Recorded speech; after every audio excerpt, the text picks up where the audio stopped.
The city welcomes the first baby born in the 5 boroughs in 2021.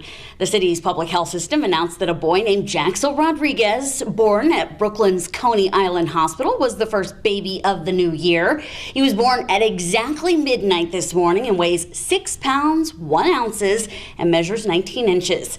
Jaxel was born to parents Yvette Rodriguez and Antonio Gilbert. The baby boy is the couple's 3rd child. The family lives in Brooklyn and say they, quote, have the best gift of the new year.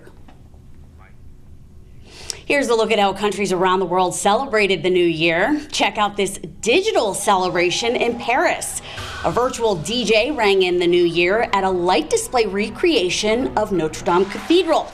The actual cathedral, of course, was badly damaged in a fire in April of 2019. Moscow had a more traditional celebration with fireworks, a display over Red Square. As you see, the square was mostly empty except for a small handful of people.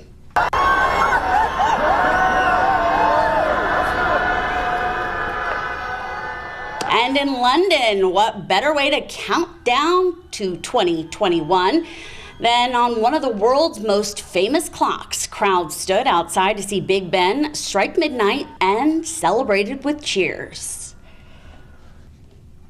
Mayor de Blasio says the city will distribute 1 million doses of the COVID-19 vaccine by the end of January.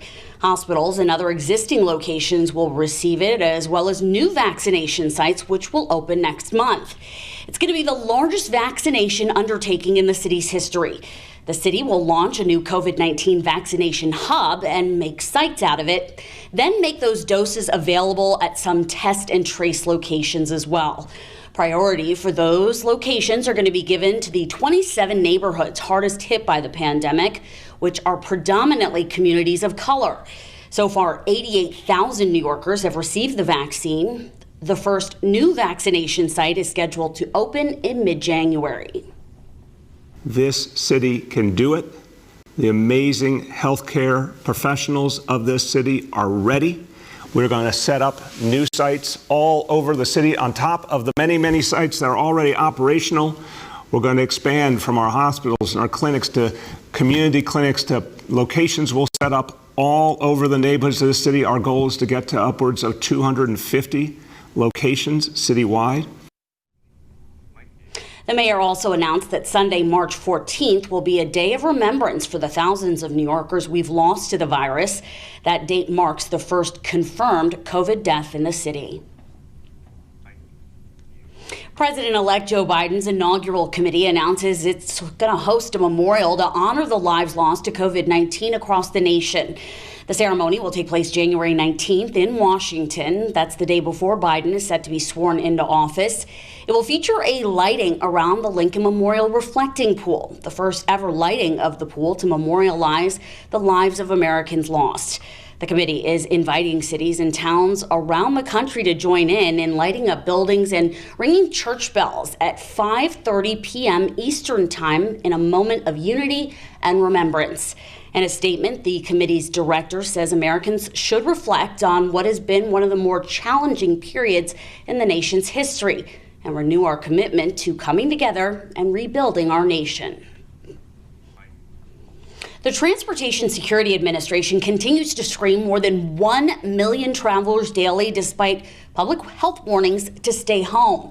The TSA reported its 3rd busiest day of the pandemic on Wednesday. It was the 5th day in a row that 1 million people went through airport security checkpoints. 9 days out of the past 2 weeks have seen more than 1 million people each. There have been a notable upward trend in passengers since mid-December. Data suggests that most of the people are traveling for pleasure rather than business. The city will now begin 2021 with a new sanitation commissioner as the mayor appoints Edward Grayson to serve in that role. Grayson has served as acting commissioner of the department since September. That's when Catherine Garcia resigned, who is now running for mayor.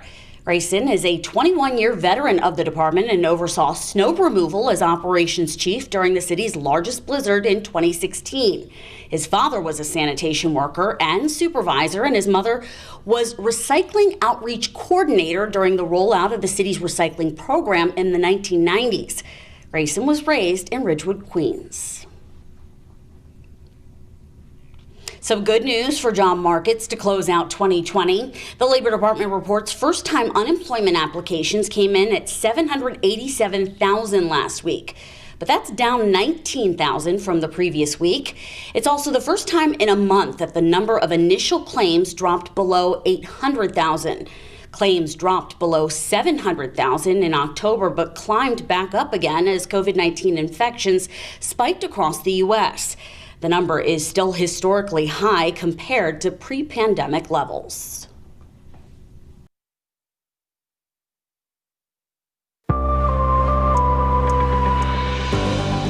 I'm Angie Gonzalez with the New York 1 Minute.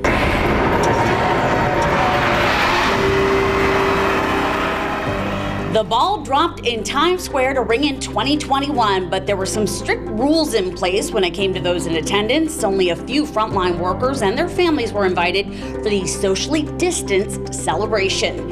Despite a push from President Trump, a $2,000 stimulus check for all Americans is currently unlikely.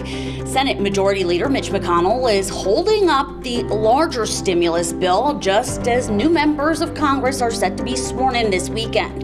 President-elect Joe Biden says a memorial ceremony for Americans killed by COVID-19 will take place later this month.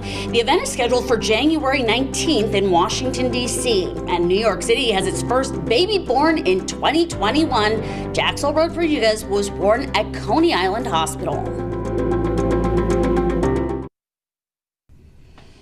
The Knicks' two-game winning streak is snapped in Tampa Bay. The team led Toronto by 7 points early in the third quarter, but by the end of the quarter, the Raptors were ahead by 7. They continued to pour it on in the fourth quarter and would go on to win 100-83. The Knicks made just 3 of 36 three-point shots. The Raptors are playing their home games in Florida because of travel restrictions in Canada due to the pandemic. The Knicks are now 2-3 and will be back on the court tomorrow night in Indiana. The Nets, meanwhile, are going to host the Hawks tonight. A new Congress will be sworn in this weekend, and the hope for many struggling Americans is that the new legislative body will deliver the $2,000 stimulus checks still being debated in Washington.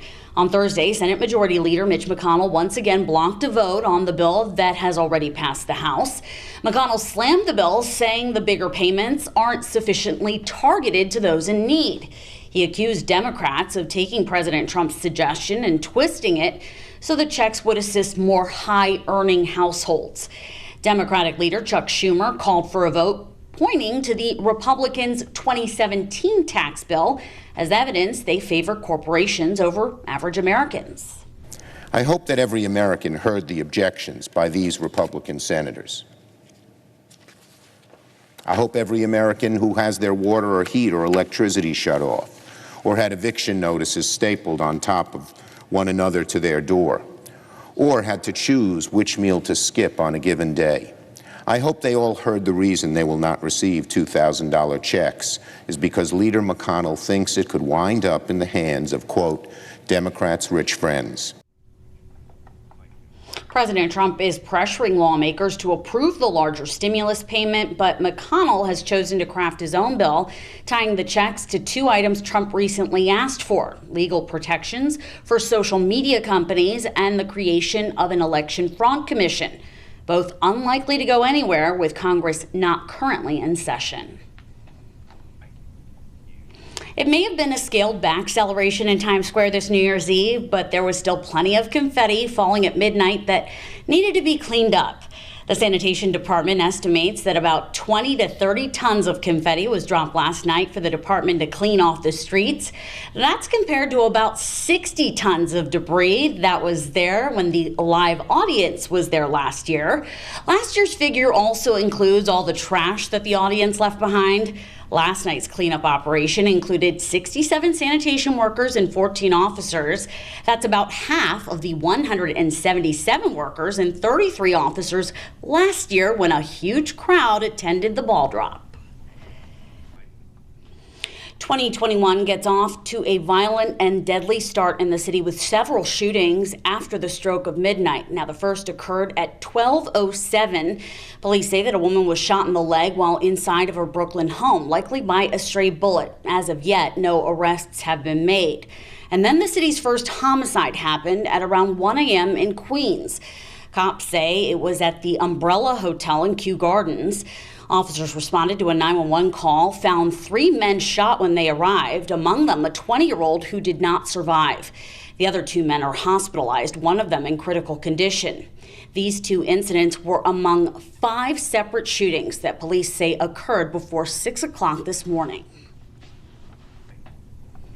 An expansion project at Penn Station opens to the public today, providing more light and space for riders. Our Justine Ray joins us now from the new Moynihan train hall. Justine. Hi, Angie. Good morning. Happy New Year. And this is a great way. Penn Station just got a little roomier with the opening of the new Moynihan train hall. The expansion project has been years in the making. It's located in the old Farley Post Office building, which is located across from Penn Station, and it serves as a new terminal for Amtrak and the Long Island Railroad. The first trains left at around 5 this morning. I was trying to head to Connecticut early in the morning, but yeah, basically if you check on Google Maps, they will send you right away. But there is no information inside to tell you, hey, if you're trying to get into the Long Island Railroad, you have to go across the street. It's just a small thing. This is amazing. You know, my mom used to bring me here as a child. Unfortunately, she's not here no more, but I wish she could see this. You know, it's amazing. It's definitely amazing. It's definitely nice to see something new here. It's definitely nice. I say it's gonna make it a little easier, but not that much. Not that much. The new hall is named after the late New York Senator Patrick Moynihan. It's part of a larger project to create what Governor Cuomo calls the Empire Station Complex. It includes renovations to the old Penn Station and an expansion of the station to allow for more tracks. The state's new permanent paid sick leave rules go into effect today. Governor Cuomo signed pandemic-specific legislation back in March establishing the right to paid sick leave, but that's now here to stay. Employees can use leave for an illness, to take care of a sick family member, or to address safety needs of domestic violence victims. This applies to places of work with 5 or more employees or a net income of more than $1 million. If a workplace does not meet those requirements, it must provide unpaid sick leave.